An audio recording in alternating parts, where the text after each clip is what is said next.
And sorry, somewhere in the cold midnight of Idaho, there are two women preparing to leave town together because they're tired of drawing public attention to the way they hold each other's hands. Couples in Boise, Idaho do hold hands, they just don't usually look like two women. So they hit the road for California, where people still segregate themselves from each other, and every city's east side is feared by suburbans because for some reason the local news anchor hates the east side, and he reminds us every night on the nightly news just how dangerous it is with all of its minorities and crime. But he prefers downtown at midnight where he can afford to be a teenager again, and maybe even on top of one. And somewhere in East Vancouver, British Columbia, a 14-year-old woman hops on a bus to get to Hastings Street downtown where her body is worth a hell of a lot more. She wonders if any girl has ever taken their pimp to the school prom and watches out for all the hookers who are younger than her.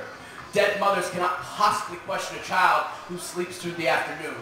When she has enough money, she'll catch a bus to Montreal or Toronto and dance for the rest of her life. But currently, it is midnight and she has rent to make. At midnight in Hollywood, there are waiters and waitresses practicing their Academy Award acceptance speech while serving you chicken wings and hash browns.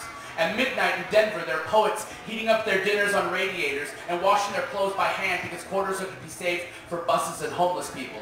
At midnight in San Antonio, a man holds a party because the body warmth will heat up his house just long enough to get a few hours of sleep before teaching his elementary school class in the morning. At midnight in Oklahoma City, a teenage girl gets drunk for the first time and realizes it is the best thing to do because it's the only thing to do. At midnight in San Diego, an illegal immigrant puts American cash in an envelope to be mailed back to his family in Mexico while eating his first Big Mac on his late night lunch break. At midnight in Seattle, a man hears a poem that might keep him alive for one more day. At midnight in Chicago, a man sits in jail for the first time in his life for a crime he did not commit. He knows nobody will believe him because he knows all too well the color of his own skin.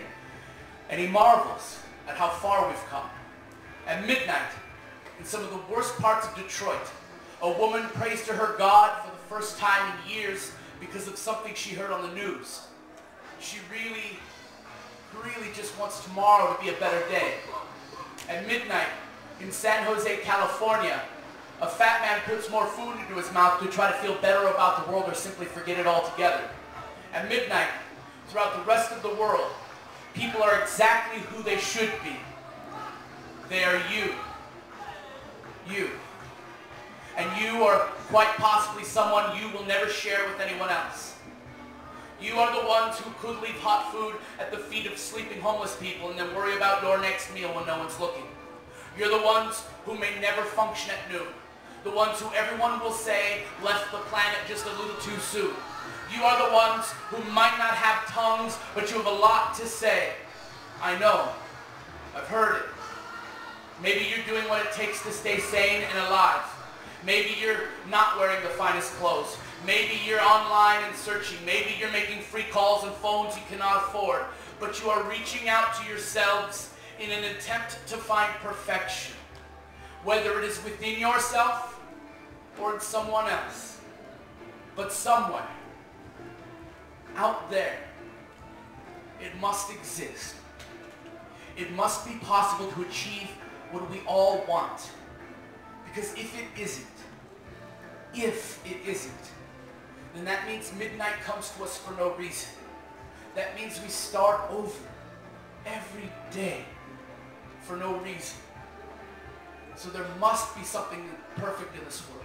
I believe there's something perfect in this world. And I believe that it comes to us all at midnight. Thank you, Glastonbury.